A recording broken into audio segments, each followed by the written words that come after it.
రాష్ట్ర ముఖ్యమంత్రి రేవంత్ రెడ్డి గారు పిసిసి అధ్యక్షుడిగా ఉన్నటువంటి సందర్భంలో తెలంగాణ రాష్ట్రంలో అసెంబ్లీ ఎన్నికలు జరుగుతున్నటువంటి సందర్భంలో మా కాంగ్రెస్ పార్టీ అధికారంలోకి వస్తే ఇప్పుడు ఏదైతే వికలాంగుల సమాజానికి కేసీఆర్ ప్రభుత్వం ఇస్తున్నటువంటి 4,000 రూపాయల పింఛన్ ఉందో మా కాంగ్రెస్ పార్టీ అధికారంలోకి వస్తే అదే నెల నుంచి వికలాంగుల పింఛన్లు 6,000 రూపాయలు పెంచుతామని, అదేవిధంగా వృద్ధులు, వితంతువులు, గీతా కార్మికులు, బీడీ కార్మికులకి ఇవాళ కేసీఆర్ 2,000 ఇస్తుండు. కానీ మా కాంగ్రెస్ పార్టీ అధికారంలోకి వస్తే అన్ని పింఛన్లు కూడా 4,000 రూపాయలు చేస్తామని చెప్పేసి అసెంబ్లీ ఎన్నికల ముందు ఇప్పుడు తెలంగాణ రాష్ట్ర ముఖ్యమంత్రిగా చలామణి అవుతున్నటువంటి రేవంత్ రెడ్డి గారు వాళ్ళ కాంగ్రెస్ పార్టీ ఎన్నికల మేనిఫెస్టోలో పేర్కొన్నారు.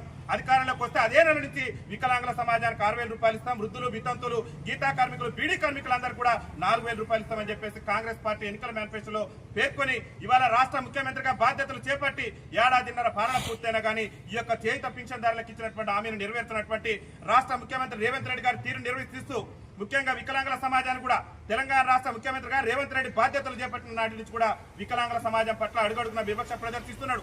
కాంగ్రెస్ పార్టీ ఎన్నికల మేనిఫెస్టోలో పేర్కొంది ఈ రాష్ట్రంలో వికలాంగుల బ్యాక్లాగ్ ఉద్యోగాలను భర్తీ చేస్తాం, చదువుకొని నిరుద్యోగులతో బాధపడుతున్న వికలాంగులందరూ కూడా ఉద్యోగాలు భర్తీ చేసి ఉపాధి అవకాశాలు కల్పిస్తామని చెప్పేసి రేవంత్ రెడ్డి ప్రభుత్వం ఎన్నికల మేనిఫెస్టోలో పేర్కొంది. కానీ ఏడాదిన్నర పాలన పూర్తయినా ఇంతవరకు ఈ రాష్ట్రంలో వికలాంగుల బ్యాక్లాగ్ ఉద్యోగాల భర్తీ లేదు. అదేవిధంగా ఈ రాష్ట్రంలో వికలాంగుల అట్రాసిటీ చట్టాన్ని సమర్థవంతంగా అమలు చేస్తామని చెప్పి రేవంత్ రెడ్డి ప్రభుత్వం ఎన్నికల మేనిఫెస్టోలో చెప్పింది. ఈ రాష్ట్రంలో రేవంత్ రెడ్డి ప్రభుత్వంలో సీనియర్ ఐఏఎస్ అధికారిగా ఉన్నటువంటి స్మితా సబర్వాల్ వికలాంగుల సమాజాన్ని కించపరిచే విధంగా వ్యాఖ్యలు చేస్తే ఆమె మీద చర్యలు తీసుకోలేదు. రేవంత్ రెడ్డి గారిని ఈ హుజూర్నగర్ వేదిక నుంచి మేము డిమాండ్ చేస్తున్నాం, ఎక్కడున్నది నీ వికలాంగుల చట్టం అమలు చేస్తానని చెప్పి మీ కాంగ్రెస్ పార్టీ హామీ ఎందుకు అమలు చేయలేదని చెప్పేసి రేవంత్ రెడ్డి గారు ప్రభుత్వాన్ని ప్రశ్నిస్తున్నాం. ఒక్క వికలాంగుల చట్టాన్ని అమలు చేయడమే కాదు, ఈ రాష్ట్రంలో వికలాంగుల సంక్షేమ శాఖను మహిళా శిశు సంక్షేమ శాఖ నుంచి వేరు చేసి దానిని ప్రత్యేక శాఖగా కొనసాగించడంతో పాటు ప్రత్యేక అధికారులను నియమిస్తామని చెప్పేసి కూడా ఎన్నికల మేనిఫెస్టోలో పేర్కొన్నారు. ఏడాదిన్నర పాలన పూర్తయింది. ముఖ్యమంత్రి 10 నిమిషాలు కూర్చుంటే వికలాంగుల సంక్షేమ శాఖ ప్రత్యేక శాఖ అయింది, ప్రత్యేక అధికారులు వస్తారు.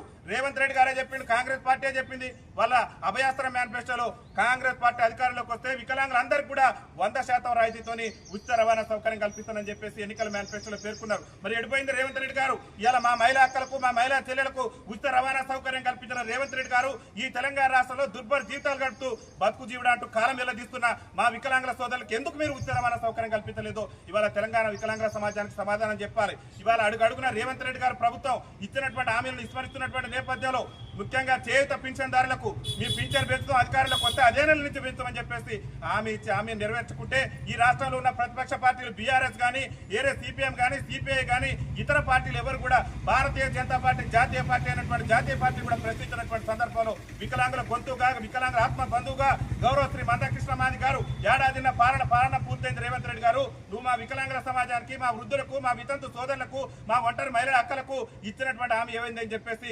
గౌరవశ్రీ మందకృష్ణ మాది గారి నాయకత్వంలో మరి రాష్ట్ర ప్రభుత్వ ముఖ్యమంత్రి రేవంత్ రెడ్డి ప్రభుత్వం మెడల్ వంచే విధంగా హైదరాబాద్ కేంద్రంగా ఆగస్టు 14వ తారీఖున, ఆగస్టు 13వ తారీఖున వికలాంగుల మహాగర్జన, చేయుత పింఛన్దారుల మహాగర్జన పేరిట పెద్ద ఎత్తున సదస్సు నిర్వహిస్తున్నారు.